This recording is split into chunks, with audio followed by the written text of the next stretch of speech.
I learned that my third week in Kandahar, when the temperature hit 118 and my boots started speaking, that soft, sucking sound every time I lifted my foot from the clay like the earth was trying to keep me. Like it had already decided I was staying.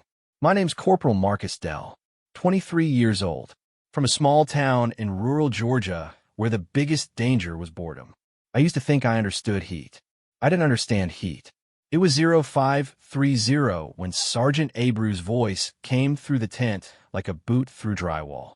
Dell, Reyes, Kowalski, Route 7 Recon, 20 minutes. Nobody groaned. Sort of, you learn not to.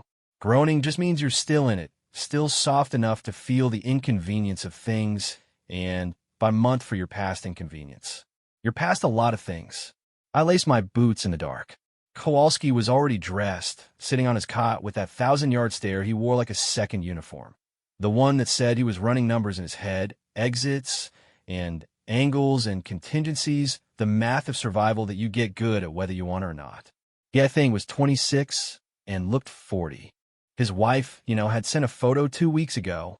Their daughter, Becca, had lost her first tooth. He kind of kept it folded in his chest pocket right side. Never talked about it. I didn't ask. Reyes was pulling her hair back, moving like she'd never not been awake. Maria Reyes, E4, from Albuquerque, the kind of compose that isn't calm, it's decision. Every motion deliberate. She had a small scar along her jaw from a training accident in Fort Bragg that she'd never fully explained and nobody'd pushed.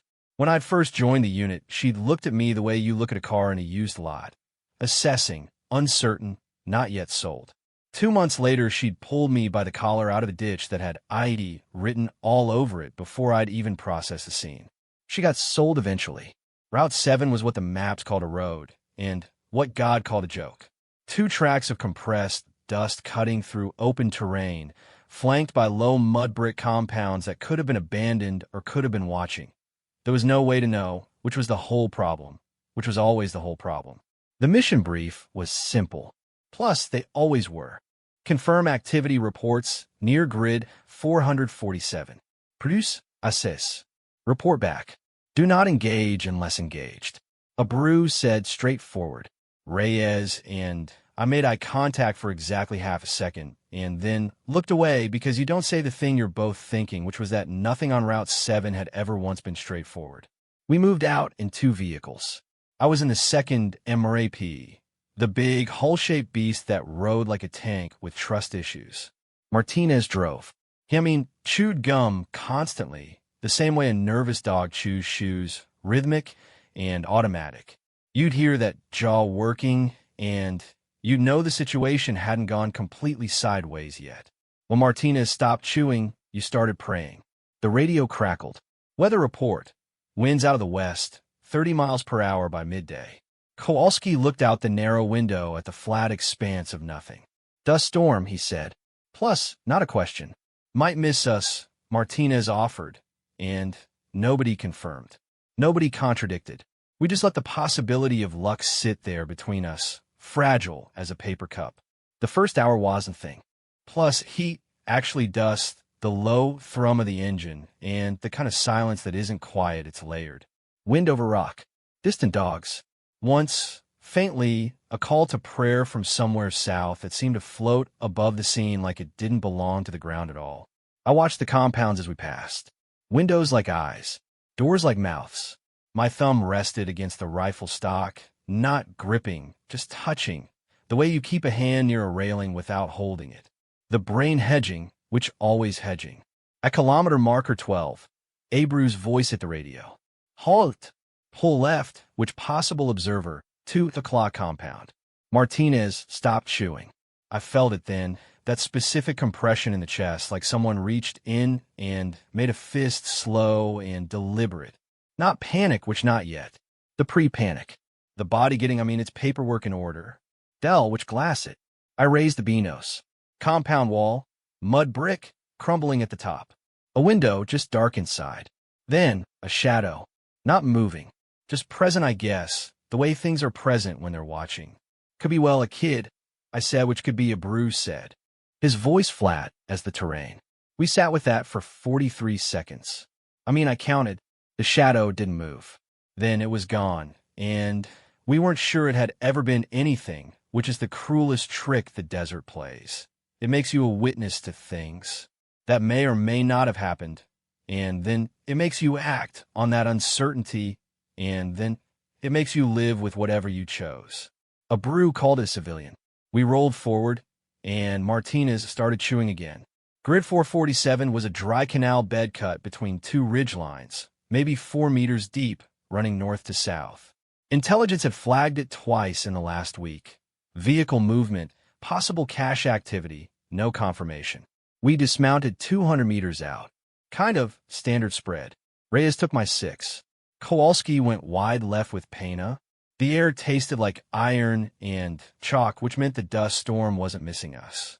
The sky to the west had gone brown at the horizon, a wall of it, rolling slow. Enormous, like something that had been on its way for 1,000 years and was finally, patiently arriving. We got maybe 90 minutes, Reyes said. Enough, Abreu said, which enough? That word he used like a tool. Not enough to be comfortable, not enough to be safe, enough to do the thing that needed doing and extract before the world turned to static. Abreu operated in enoughs. It was the only way he stayed functional. We moved to the canal edge, and I looked down. 3 vehicles, tarped, arranged too deliberately to be abandoned. Plus, well, Kowalski said softly, yeah, well. The call went up the chain in fragments. Radio traffic, confirmation requests, the slow grind of command, making decisions from screens that were nowhere near the smell of iron and chalk, nowhere near the wall of brown coming out of the west. We waited. The desert heated up toward midday like someone was adjusting a dial. I sat behind a low berm and ate half a protein bar without tasting it and thought about nothing namely and everything in general, which is the soldier's meditation, the one you don't choose but arrive at somewhere between month 2 and month 3. The mind empties itself out. Not peace, just efficiency. Storing to be fair, nothing it doesn't need. Reyes appeared at my elbow, dropped down beside me. Storm's moving faster, she said. I know, a beat.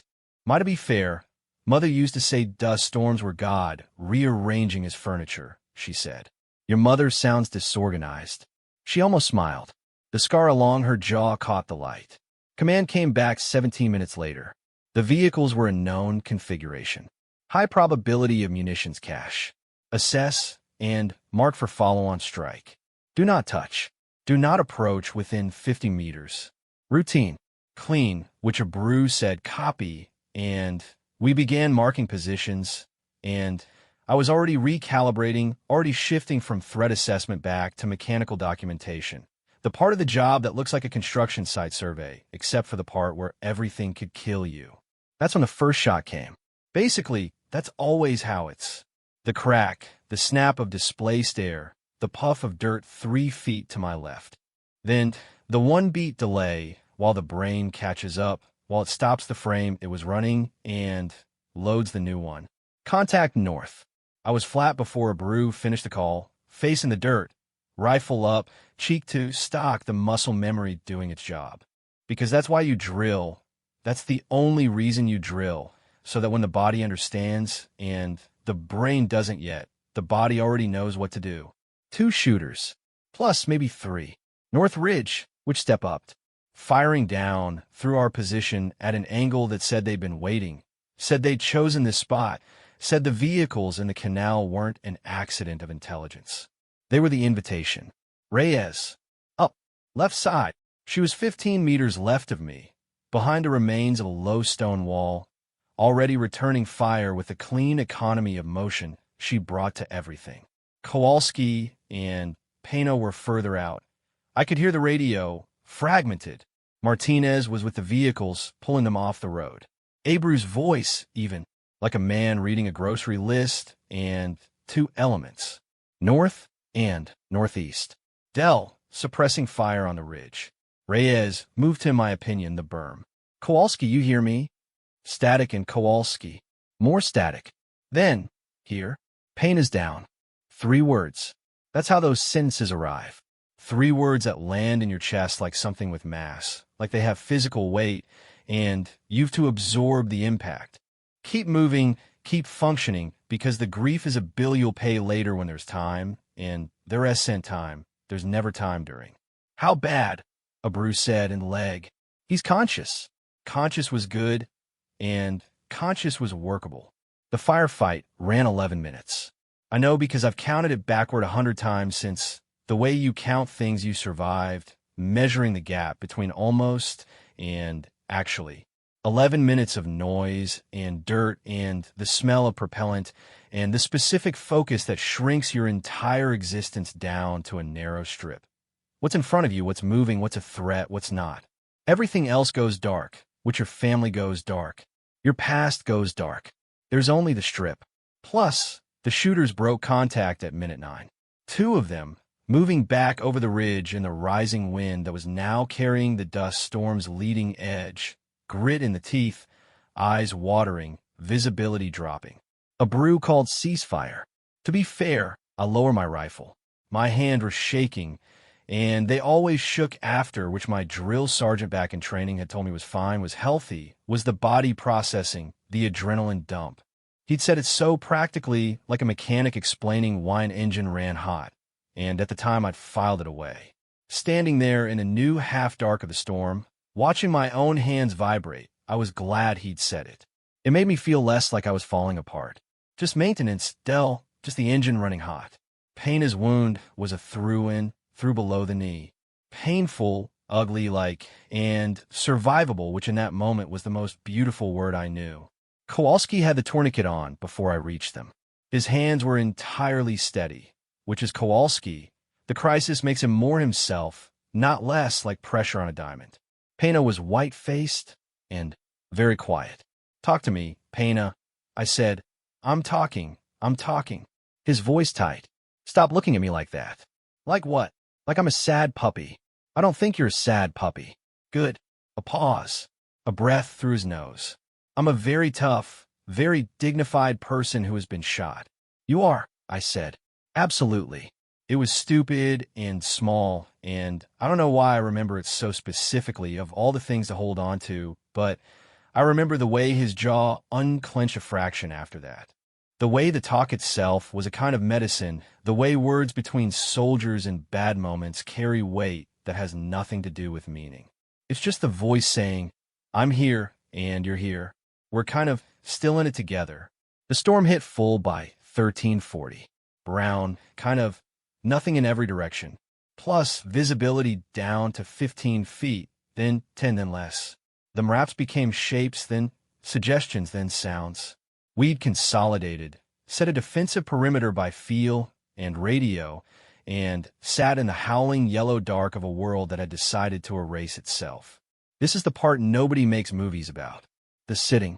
The 3 hours inside a metal box that bucks in the wind while the storm scours the paint off the hull, and the radio dissolves into static, and there's nothing to do but wait and think about all the things you never gave yourself time to think about. Becca Kowalski's first lost tooth. Reyes's mother, kind of rearranging furniture. My own mother, back in Georgia, who would be watching the Weather Channel for no reason that made any logical sense except that when you love someone in a war, you look at weather like it might tell you something.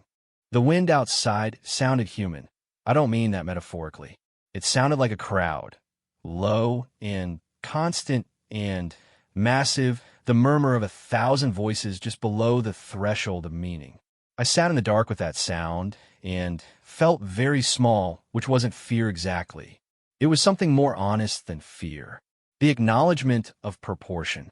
Understanding that this place had been here long before me and would be here long after, that the desert didn't notice us any more than a road notices the cars that cross it. Abreu was up front, running comms every 20 minutes, punching through the static to give our position, to confirm Pena's status, to maintain the thin wire of connection to the larger machine we were all suspended inside of. Kowalski sat across from me in the dark. At some point, he took the photograph from his chest pocket and looked at it for a while, though there wasn't enough light to actually see it. Maybe that wasn't the point. I didn't look away. It wasn't my business, and it was completely my business. That's the contradiction of a small unit. There's no privacy, and there's no loneliness. You occupy both conditions simultaneously. He folded it, back up. You got people? He said. Mother and a sister. They know what you do. I thought about that. They know the, shape of it, not the texture. He nodded. Probably better. Then, Reyes's voice from the back. You two want to let each other braid your hair, or can we focus on getting Pena to an aid station? The tension broke the way Reyes always broke it.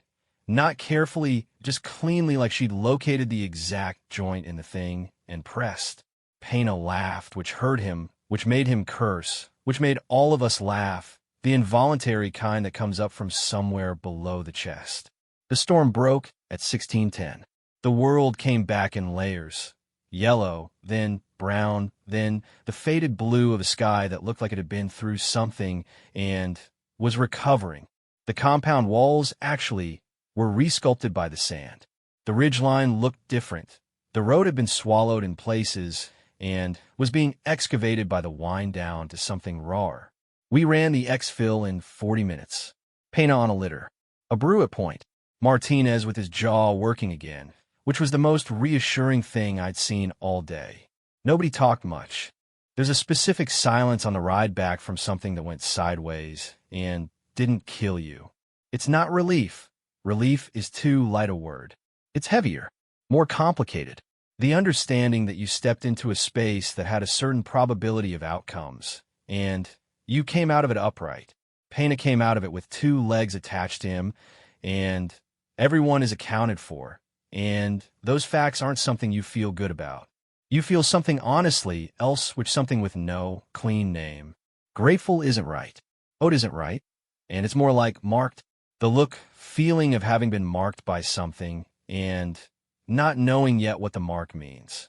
The FOB at dusk looked the same, as it always did, which shouldn't have been remarkable, and somehow was. Same generator hum. Same, smell of diesel and bad coffee and the specific olfactory signature of 200 people living in too little space and too much heat. Same flag over the operations building, going slack in the dead air after the storm.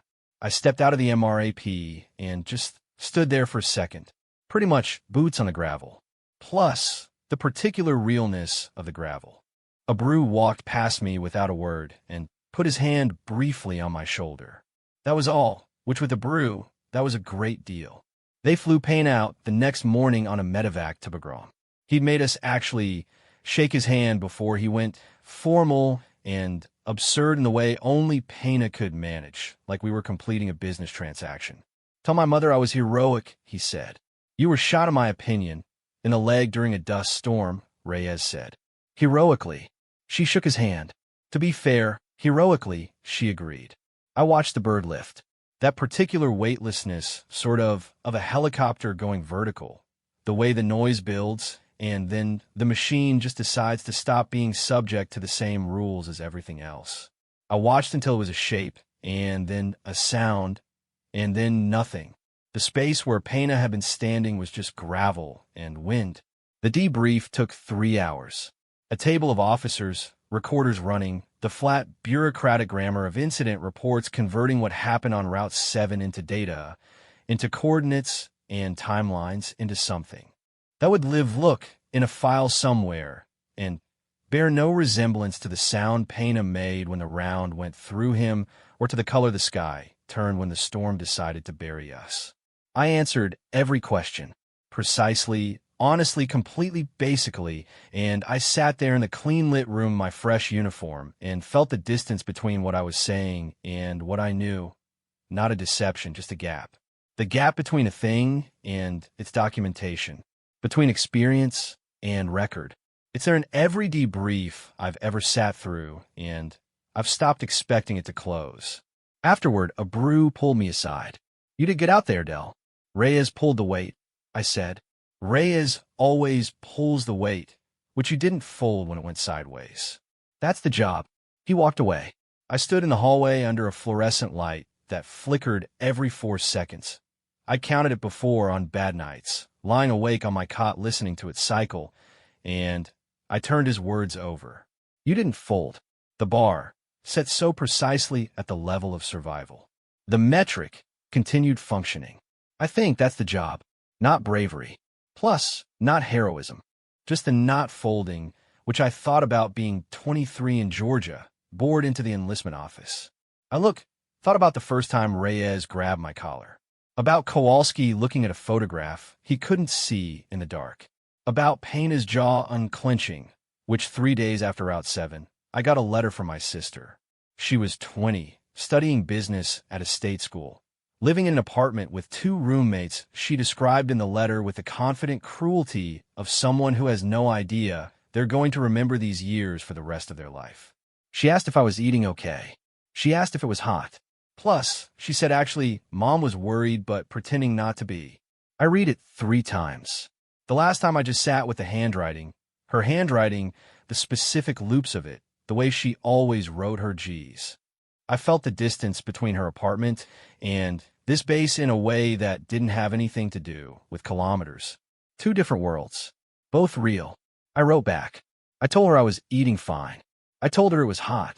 I told her to tell Mom I was good, which wasn't entirely true and not entirely false, which is the only equation that works across that kind of distance. I didn't tell her about Route 7. Plus, not because I was protecting her. She could handle it. She was tougher than she looked, but because there was no version of it that would mean to her what it meant to me. The story would arrive wrong. It would be the shape of a thing without the thing inside it, and that felt like a disservice to everyone involved. Some things you can only carry. 6 weeks later, our unit rotated back stateside. Fort Bliss. To be fair, Texas. The airport, for what it's worth, smelled like recycled air and fast food and 1,000 people's exhaustion. I called my mother from the terminal. She picked up on the first ring, and of course she did. Some part of me had always known she would, that she'd been operating on a low-grade readiness. All these months, first ring always, just in case. Marcus, she said. She didn't say anything else for a second. Hey, Mama. I heard her breath adjust. The specific physics of a held breath releasing. You eating okay? Yeah, I said. I'm eating fine. I sat there in the plastic airport chair with the phone against my ear and the sound of the terminal around me, and I thought about Route 7 and the dust storm and Pena's first ring laugh and Kowalski's photograph and Reyes breaking tension like it was a joint she'd found clean and precise. I thought about Abreu's hand on my shoulder, the gravel under my boots, about the feeling of having been marked and still not knowing what the mark means. Maybe you never know. Maybe the mark is just you, the version of you that exists on the other side of the thing you survived, carrying whatever you couldn't document, wearing in ways you won't always recognize, looking slightly older in photographs, going quiet at the sound of distant aircraft. Not broken, not fine, just marked, just carrying it forward.